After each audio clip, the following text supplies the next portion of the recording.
You probably remember Bandit Keith as the loud, sunglasses-wearing American cheating his way through duels. But what if I told you the version you grew up with was the censored one? In the original manga, Keith wasn't just a loudmouth. He's a fallen champion manipulated into paranoia, obsession, and ultimately self-destruction. His ending? Not a funny humiliation, but arguably among the series' darkest outcomes. There's even a penalty game so disturbing that it was never put in the anime, and it changes how you look at him completely.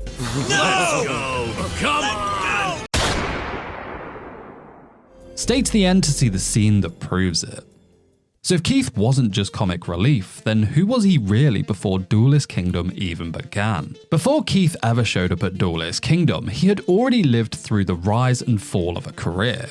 In the manga, he isn't introduced as a cartoonish cheater, but as someone who once stood at the absolute peak of duel monsters in America. In America! He had been a national champion with the nickname Bandit Keith, gained from seizing huge prize money in competitions, and his victories were so crushing that many opponents quit playing altogether out of shame and trauma. At one point, he looked untouchable. That illusion ended when he crossed paths with Maximilian Pegasus. What should have been a defining duel became a spectacle that destroyed him. Pegasus only agreed to Keith's challenge after setting impossible terms: $1 million prize, a packed New York duel stadium that could hold 50,000 people, and a nationwide broadcast with profits shared among sponsors and TV stations. For Keith, this was the stage that could cement his name forever, but instead, it became the stage of his downfall. On that day, Pegasus used his Millennium Eye to perform a mind scan, reading every card in Keith's hand and the strategies he intended to use. He even wrote the entire breakdown onto a sheet of paper, then handed it to a boy he had just taught the game to.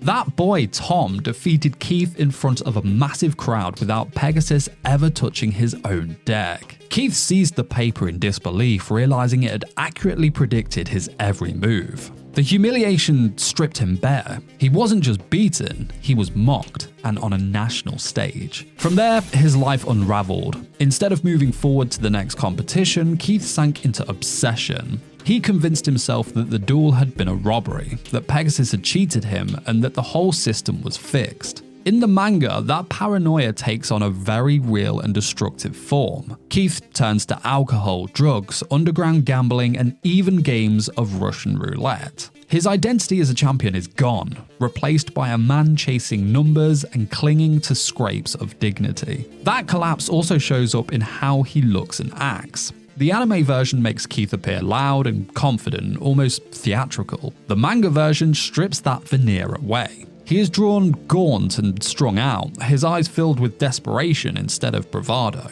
This isn't a showman anymore, it's someone addicted to the idea of winning, constantly on the edge and afraid of another failure. The cruel part is that Pegasus didn't just beat him once and move on. The humiliation became the defining wound that festered inside Keith. In the manga, the force driving him to Duelist Kingdom is not simple greed or desire for wealth. It is pride and a need to restore stolen honor. Every action he takes is fueled by that obsession, which shifts his role from being a boastful villain to a tragic figure caught in his own paranoia. When he sneaks into Duelist Kingdom, he doesn't come as a cocky challenger, but as someone already consumed by revenge. His so-called crew believes he'll lead them to victory, but he betrays them the moment it serves his purpose, revealing that he is already lost to obsession. What might look like a comic exaggeration in the anime is narrowed to something harsher in the manga. A man caught in a downward spiral of desperation. And the clearest signs of that spiral would soon appear in the way he dueled, where even his tricks and strategies became more proof of how far he had fallen.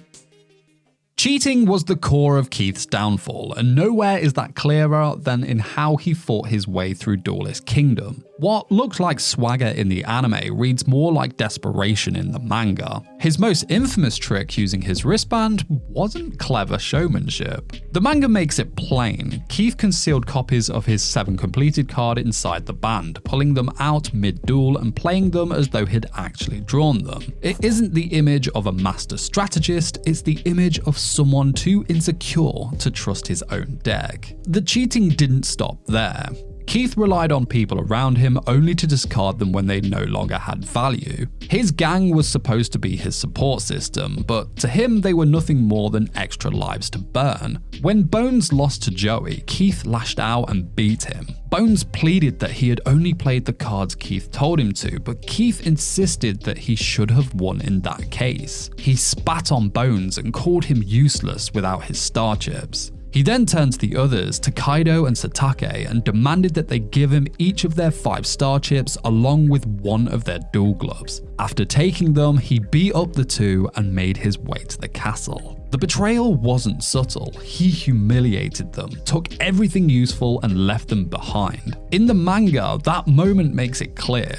Keith doesn't care about allies. They're pawns, no different from the extra cards hidden in his wristband. Now, his willingness to cheat extended beyond the dueling arena too. At the castle, entry to the semi-finals required special cards called the Honor of the King's Right and the Honor of the King's Left. Because Keith hadn't been invited, he didn't have either. So he broke into Joey's room at night and stole his card. It was an act that exposed just how far he'd fallen, sneaking around like a thief just to keep up the illusion of being a contender. He even risked being caught by Joey's sleep talking and Yugi checking in. And when confronted, again he resorted to violence. Keith proceeded to punch Yugi until he kept quiet. However, Joey came out of his room and fought Keith off. Keith then returned to his room knowing that Joey didn't have another honor card, meaning that he would be disqualified. The effect of all of this weighs heavily when you read it on the page. In animation, the camera breezes through his antics and he looks like a harmless villain with silly tricks. In the manga, well, you're forced to sit with it. Each of his actions underlines the same truth. This is not cleverness, this is collapse. His dueling doesn't feel like competition anymore. It feels like watching an addict trying one last scam, each gamble emptier than the last. And when his final duel against Joey ended, well, Pegasus stepped forward to call Keith out in front of everyone. Not only was the cheating obvious, but Pegasus addressed him as the lowest kind of criminal, shattering what little pride Keith had left. The tricks that were supposed to restore his reputation instead destroyed it even faster than before. And that crushing humiliation set the stage for what came next. Because the punishment waiting for Keith wasn't just another comic dismissal, it was darker, more brutal, and unlike anything the anime ever showed. After Joey defeated Keith, the anime showed a trapdoor gag where he was dropped away almost kinda like a comical joke. Looks like Team Rocket's blasting off again! But the manga closes his story very differently. Instead of a comic fall and later reappearances under Marik's control, the original version ends with a confrontation that seals his fate permanently. Keith, furious after losing despite cheating, stalked down the halls of Pegasus's castle. Every shred of pride he had left now turned into rage, and with a knife in his hand he cornered Pegasus, demanding the prize. He believed he'd been robbed again, just as he had in New York, and now his fury boiled over at the man he blamed for destroying his life. Now, Pegasus's reaction wasn't anger. There was no argument or no offer of another duel. Calmly, he dismissed Keith as a fallen champion who had already lost his duelist spirit long ago. But then he declared punishment. Instead of cards, Keith would face a penalty game. And this is where the manga leaves no room for humor. Pegasus inflicted the hand and gun penalty game on Keith, warping his own hand into a gun. The rules of this game allowed for no escape. Keith was forced into a deadly round of Russian roulette against himself, each pull of the trigger echoing his reckless dependence on luck and gambling.